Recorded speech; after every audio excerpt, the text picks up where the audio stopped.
Magandang araw sa inyong lahat. Saan panig man kayo ng Pinas naroroon ng mundo. Magandang araw po. Sa atin pong lahat ng pagpapala para sa araw na ito. Kung re-reaction na natin yung BP resign. Ang dami na rin nananawagan na mag-resign na si BP Sara sa DepEd.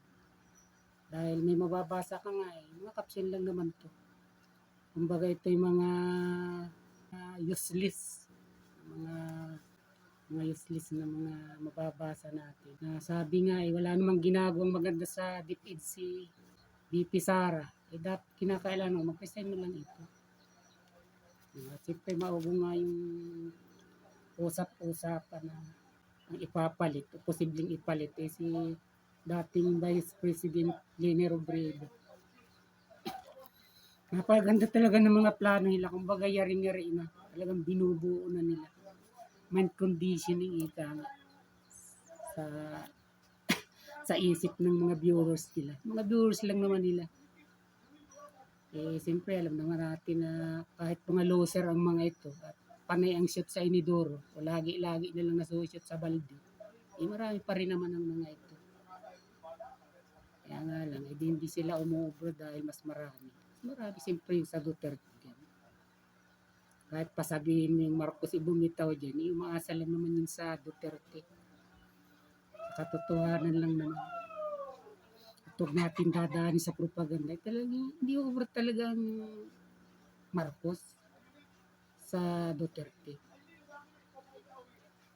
So, at isa pa itong tungkol sa lumalalim na sigalot sa pagitan ng Duterte at Marcos. Itong dating unity. Yan ang pag-uusapan natin yan. At siyempre, bago tayo tuluyang pumalaot, subscribe mo naman munti kong himpilan makatanggal. At idawit mo na yung munting kalimbang dyan para sa ganun kung may bago ako. Siyempre, lagi mo na ito mapapala. Pang hinihintay mo, tutot na. Ayaw pa.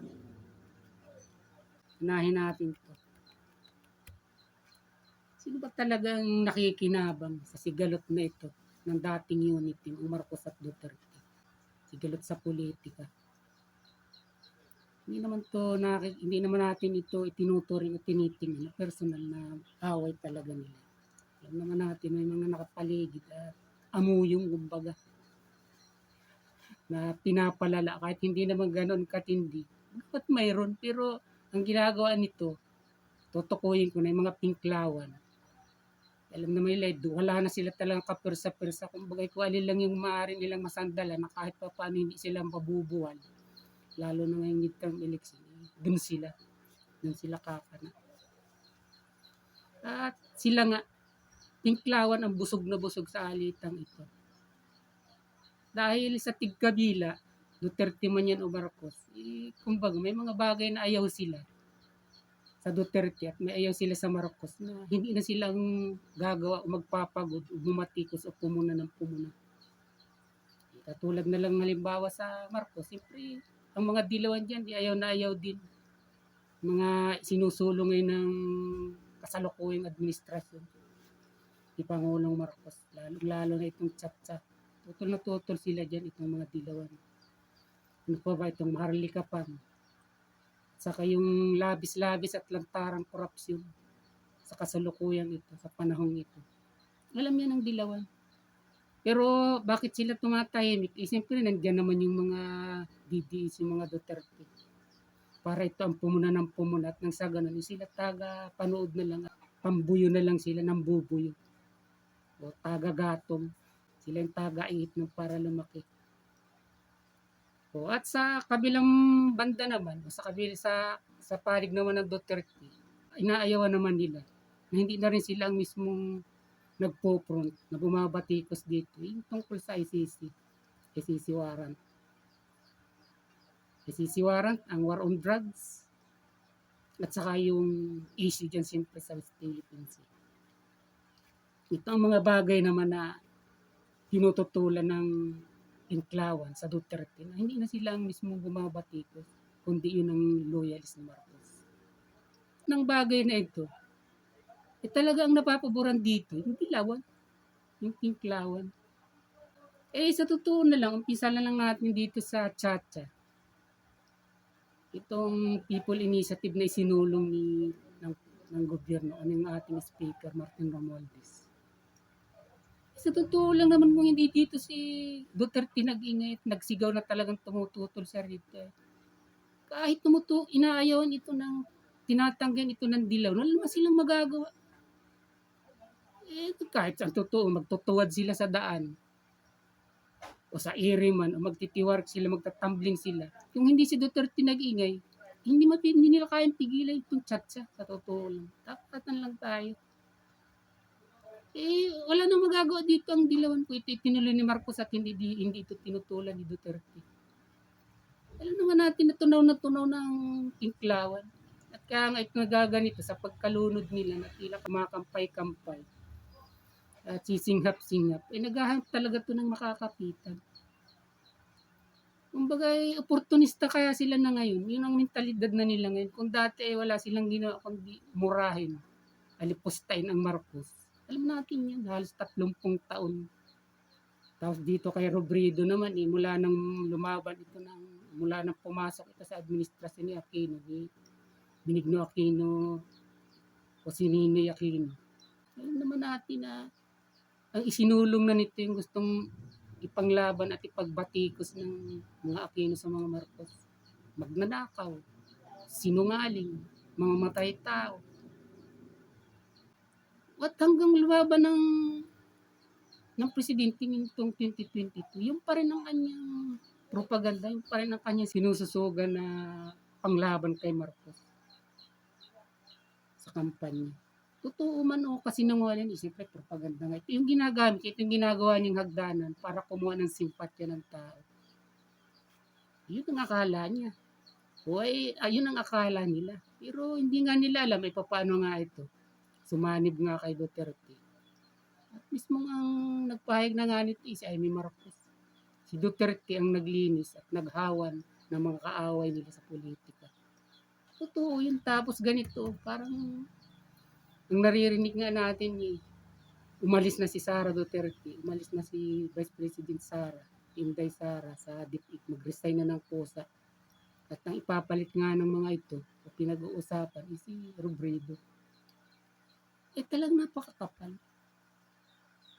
Napakakapal ng mukha, tibay ng sikmura pag ito talagang ginawa nila. Por delikadisa lang din sasabihin ko dito.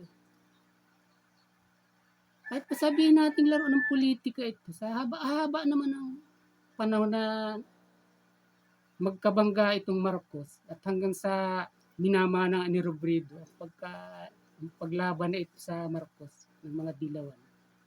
Tapos ngayon isasabi na magkakampi sila. Kasama rito sila dating Senador Leila de Lima, sila Trillanes. Isang grupo naman itong mga dilawan na ito na sa kasalukuyan sumisingap-singap na. At ngayon may makakapitan sila, naisip nila. Oportunista sila ngayon sa panahon to. Kahit sabihin ba natin na hindi yun ang talagang karakter nila, kailangan nilang lunokin yun. Kailangan nilang tibayin si Sikmura. Kahit sinusuka pa rin nila hanggang ngayon si Marcos. Lalo ngayon, dami-dami naman talaga nilang nakikitang kulang ni Marcos. Kaya lang, wala silang choice, kumbaga. Wala silang option. Malapit na ang midterm election 2025. Tapos nakikita nila, lagi pa rin number 1 si Duterte. At si Inday Sara lagi rin nangunguna sa survey. Talagang nag-overtime itong mga ito at talagang kakapit sa Marcos para kahit pa paano hindi maulit sa kanila yung nangyaring dalawang pagkasyat nila sa Emidoro. Ganyan sila kadesperado ngayon. Itong mga dilawan na ito. Kaya hindi tayo nagtatakang ganito ang ating mga nababasa, ganito ang ating naririnig. At gusto ko rin ng ipaabot, iparating. Kasi mga loyalist talaga. Totoo kayong loyalist. Hindi kayo dapat dito maniwala sa mga pang-uuto na ito ng mga dilawan. Kasi dapat ninyong malaman na ang intensyon lang naman talaga nitong mga dilawan na ito, makiisa sa inyo na makakuha ng boto sa panig ninyo. Ang dami kong napapanood ng mga tambilawan vloggers. Talagang kinikwinta na nila yung posibleng kalalabasan ng boto na makukuha sa inyo. sa inyong mga loyalist. Eh biro mo, halimbawa, kinikwintanan nila, eh 31 million kay Inday Sara. Pagpalagay na, eh tapos yung kay Vice President Lini, 16 million nung nakaraan. Tapos 31 million din kay Marcos. Yun ang kailang kinikwinta. Eh kung nga naman magsasanib sila, o hindi ba, 31 million, tapos 16 million.